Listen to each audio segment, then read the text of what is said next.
Abdulla Oripov 1941-yilning 21-martida Qashqadaryo viloyati Koson tumanidagi Nikos qishlog'ida tavallud topdi. 1958-yilda qo'shni Tayzan ovulidagi o'rta maktabni oltin medal bilan bitirgan yigit Toshkent davlat universiteti O'zbek filologiyasi fakulteti jurnalistika bo'limiga o'qishga kirib, uni 1963-yilda imtiyozli diplom bilan bitirdi.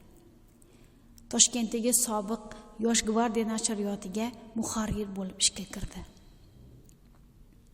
G'afur G'ulom nomidagi nashriyotda muharrir, katta muharrir, Sharq yulduzi jurnalida bo'lim boshlig'i, O'zbekiston yozuvchilar uyushmasining Toshkent viloyat bo'limida mas'ul kotib, Gulxanning bosh muharriri, O'zbekiston yozuvchilar uyushmasining kotibi, O'zbekiston Respublikasi mualliflik huquqini himoya qilish qo'mitasi raisi, O'zbekiston yozuvchilar uyushmasining raisi vazifasida mehnat qildi.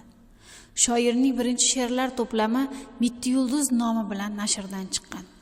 Undan keyin Ko'zlarim yo'lingda, Onajon, O'zbekiston, Hayrat, Hakim va Ajal, Najot qal'asi, Yillar armoni, Sohib Qur'on, 4 tomlik tanlangan asarlar singari qator kitoblari nashrdan chiqdi.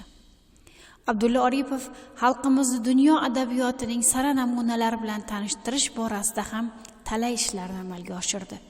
U Dantening Ilohiy komediya asarini, Ukrainka, Shevchenko, Nekrasov, Kuliyev, Rasul Hamzatov singari shoirlarning she'rlarini mahorat bilan o'zbekchaga tarjima qildi.